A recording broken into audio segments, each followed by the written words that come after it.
a sensation of bitterness, a sensation of a minty smell. I have to say minty at Christmas rather than rosy.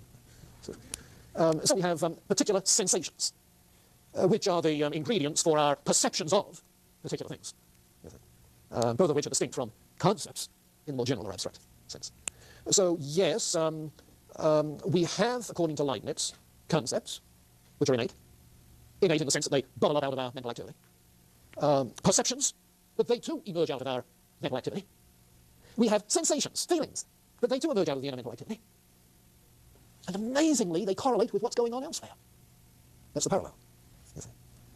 Where Descartes would say that you have a particular sensation because of some stimulus to the sense organs which is transmitted through the brain and the animal fluids to produce a change of conscious state. He has a cause-effect theory of sense perception. But not so Leibniz. There are no cause-effect processes producing sensations or perceptions. That is to say, in terms of external causes. No. The synchronization of the idea with what's going on, that synchronization is God's doing in this perfectly harmonized system. One other phrase that he uses, the whole system operates as a pre-established harmony. A pre-established harmony. Now that's what leads him, and we'll see this next time as we get into the problem of evil. That's what leads him to say this is the best of all possible worlds. The best of all possible worlds. When you talk about individual essences, is it that all monads are like, they have the same common transcendental attributes of all beings, but different degrees of apperception? Mm-hmm.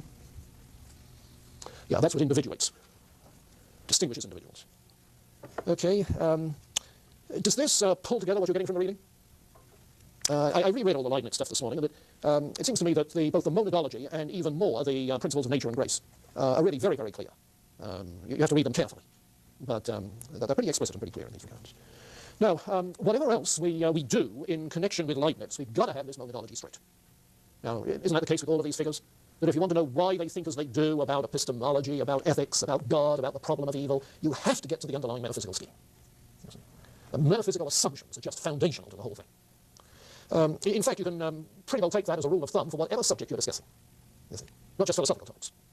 But if you're discussing what Buchanan's candidacy for the presidency, yes, and why his particular kinds of America First values, all right, start asking yourself about what are the underlying metaphysical assumptions in that sort of thing. And how do you get that? Well, certain kinds of values have certain assumptions about the nature of the reality that he regards as a value. But always go back to those assumptions. Well, we've seen that all the way through from, I suppose, Plato onwards. That all of the various pieces of Plato's philosophy come together once you get that divided line straight, with the distinction between forms and particulars. You remember in the diagram we drew, that was the hub of the wheel, the divided line, from which along the slopes you can work out to talking about art and education and ethics and history and so on and so on and so forth. Same with people like Leibniz. Okay, now, let's then move on to this number 6, mind and body. This, after all, is one of the major issues which divides these 3 continental metaphysical systems of the 17th century. Descartes, Spinoza, Leibniz. The mind-body problem. Now, I've already indicated some of the basics that are involved in this. One is that monads are causally disconnected, one from the other. Okay, they're windowless, causally disconnected. Another is that bodies, physical bodies, material bodies, are composites of monads. And if it's a living thing, then there is a unifying monad, the soul monad. And notice that he's using soul in much the same sense as the Greeks, where the soul is the source of life. It's what gives life. It's related to form, what gives a particular nature. It's related to entelechy, the particular function of the thing. So the body of an animal is unified by a living soul, okay? A living soul, which makes that hunk of matter a living animal, which otherwise it wouldn't be, with appropriate life functions involving degrees of appetition and apperception. Now, if we're talking of bodies, then, there are cause-effect relationships between bodies, between these composites. Because when you get myriads of monads, and he says millions, when you get myriads of monads organized and unified, they begin to take on spatial extension. Now, monads themselves don't have spatial extension. To begin with, they're not substantive in any solid sense. They're infinitesimal. They don't take up space. So they don't have size, shape, density, other spatial occupancy characteristics, what we've learned to call primary qualities. They don't have them. But bodies which are composites do occupy space. They do have primary qualities. And now you can begin to see how he's going to make room for mechanistic science. It's the science of the relationships between bodies. It doesn't tell us anything about monads. How does it explain that one monad which has no space or it's got no space, while another monad Yeah. has no space? And it does anything logical. Yeah, courtesy of Zeno's paradoxes. You remember Zeno's paradoxes of weight, for instance. If one millet seed weighs nothing, and you have in a sack 100,000 millet seeds, each weighing nothing, how come it makes a thud? The only clue that I see in Leibniz is in his use of the term infinitesimal. You see, by infinitesimal, he doesn't mean it has no size, it means it has no measurable size. So infinitely small. So that when you get a very large number, then you begin to get size. I don't see any other explanation within it. Yeah.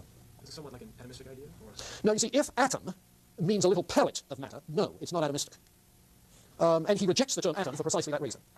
Democritus' atoms were little solid pellets. A monad is not a little solid pellet. You see. Now, if on the other hand you mean is this atomistic, like our more contemporary conception of atoms, as composed of subatomic particles, which particles may just be functions of energy, you see. All right, yeah. But for that, you've got to get an energistic physics going, in which matter is derivative from energy, rather than the other way around. Okay. Now, I think the problem that Kristen has is how matter is derivative from energy. At that stage, you understand. And really, he doesn't have a good explanation, apart from what I suggest about the term infinitesimal. So you have to say, well, wait until we understand energistic physics. So. Okay, so there are causal relationships then between bodies, but not between monads. Now, the soul monad, or in the case of humans, the spirit monad, is the unifying, organizing principle, as well as the life-giving, thought-giving, direction-giving principle for the whole. Otherwise, you wouldn't have the ordered whole. So it is as if the soul does for a body what God does for the universe, apart from the orderers of things. And he explicitly says that the things that God does in those regards, we do in a much lesser degree, at a much smaller level. We make things much smaller than what God has made. But we make unified, individual, organized things of a bodily sort. Now, let me point out a couple of things about that. If you will turn in the monadology to, let's see, to page 212, 213. 212, 213. First of all, paragraph 74. Philosophers have greatly puzzled over the origin of forms or souls. But today, we know, by examination of plants, insects, and animals, that the organic bodies of nature are not products of chaos or putrefaction, spontaneous generation, but always come from seeds, in which seeds there was some pre-formation. Okay? It's been thought that not only the organic body was there before conception, but also the soul in this body. In a word, the living animal itself. And that by means of conception, this animal has merely been prepared for a great transformation to become an animal of another kind. Something similar is seen outside of birth, as when worms become flies and caterpillars become butterflies. The transformation to a different kind of being. Now, what he's dealing with here, and he names it later on, is the animalculism of the day. The view that the offspring in miniature, body and soul, is contained in the father's seed. Complete. So that in that sense, the soul monad is an outgrowth of the soul monad of the father, which was the outgrowth. Okay? And you recall that we made mention of this back when we were talking about the Stoics, because this was the basis for the Stoic traducian theory of the transmission of the soul and the origin of the individual soul. Now, here's Leibniz then adopting this kind of animalculism. Dot, this is your field. Can you tell us, there was a renewal of this kind of approach, wasn't there, in this juncture in history? Can you give us the rough picture? Okay. Little animalcules. There you go. Mm-hmm. Yeah, this is part of the philosophical view known as vitalism, which views life as something distinct from simply physical, chemical things. Okay, and vitalism continued to flourish, really, until about the mid-20th century. Great. Spinoza's lenses, in other words. Okay. So this is his view, then, of the origin of souls, including human souls, spirits. The sperm contains the soul. And the body. And body, but then where does it feed out? Provides a nice warm place for it to grow. Is there a difference between traditionalism and animalculism? Animalculism has the body and soul in miniature, whereas traditionalism just has the seed of development? Or am I Now, say that again. Traditionalism just has the seed that will develop into, or does No, I'm roughly identifying these two views. In biology, talking about genetics, okay, animalculism is the name that's used for this view. in theology, talking about the transmission or the origin of the individual soul, traducianism, the view that it is transmitted, is the name that's used.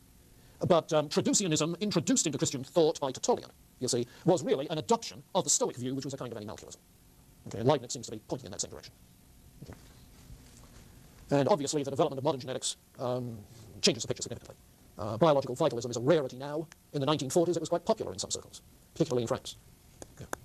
50 years makes quite a difference. Paragraph 75. This comes out, again, the animals, some of which are raised by conception to the grade of larger animals, may be called spermatic. These among them which remain in their class, that is, the most part, are born, multiply, and are destroyed like large animals. It's only a small number of chosen ones that pass to a larger theatre, and so forth. This is only half the truth. I've therefore held that if the animal never commences by natural means, neither does it end by natural means, then not only will there be no birth, there would be no utter destruction or death, strictly speaking, and so forth. Let's see. Then in paragraph 80, he begins to criticize Descartes, and notice the difference. Descartes recognizes that souls cannot impart any force to bodies, because there's always the same quantity of force in matter. Yeah. Nevertheless, he believed the soul could change the direction of bodies, external cause only. Nevertheless, he believed that the soul could change the direction of bodies. This was because in his day, the law of nature, which affirms the conservation of the same total direction in matter, wasn't known. If he had known this, he would have lighted upon my system of pre-established harmony, rather than causal interaction. According to this system, bodies act as if, which is impossible, there were no souls, and souls act as if there were no bodies, and both act as if each influenced the other. Poor old Descartes. As to spirits, rational souls, although I find that the same thing that I've stated, namely that they begin and end only with the world, holds good at bottom with regard to all living beings and animals, yet there's this peculiarity in rational animals that they are spermatic animalcules, there's your bird, as long as they remain such, have only ordinary or sensitive souls. Okay, that low degree of perception. But as soon as those which are, so to speak, elected, yeah, he is a Protestant Calvinist, those which are elected attain by actual conception to human nature, God does the selection, their sensitive souls are elevated to the rank of reason and to the prerogative of spirits. Among other differences which exist between ordinary souls and minds or spirits is this also. Souls in general are living mirrors or images of the universe of creatures. Their nature is the mirror. But minds or spirits, in addition, are images of the divinity itself. We're in the image of God, able to know the system of the universe and imitate something of it by architectonic samples, each mind being like a little divinity in its own department. The spirits are capable, therefore, of entering into a sort of society with God, so that he is a father to his children. And so the idea of the city of God, a universal monarchy, a moral world within the natural world, the most divine of the works of God, and so forth. So the role of mind or spirit comes through pretty plainly. Now, hopefully two further things. What about epistemology? This is part of the mind-body question, and I've already said that with windowless monads, the conscious awarenesses arise from within rather than from without. Yeah, and he's pretty plain that soul monads, at most, can have sense perception and lingering memories. Animals can have sense perception and lingering memories, therefore recognition and conditioned behaviors, and so forth. But when you come to spirit monads, there we get more. There we get reasoning. And what he does is to distinguish two kinds of reasoning that we have. There are, first of all, truths of fact that we can know, and there are truths of reason that we can know. Truths of fact are contingent. That is to say, they're about what happens successively, and our awareness of them accordingly depends on these successive events of which we have this inner awareness. So truths of fact are contingent, whereas truths of reason are logically necessary truths. Logically necessary truths that have the logical form of the laws of thought, A equals A equals non-A. Okay. Now, truths of fact depend on the law of sufficient reason, whereas truths of reason depend on the law of non-contradiction. Okay, that distinction? The distinction between truths of fact and truths of reason is, I think, pretty clear. We make some factual assertions. Yeah. Leibinz was a German who wrote in French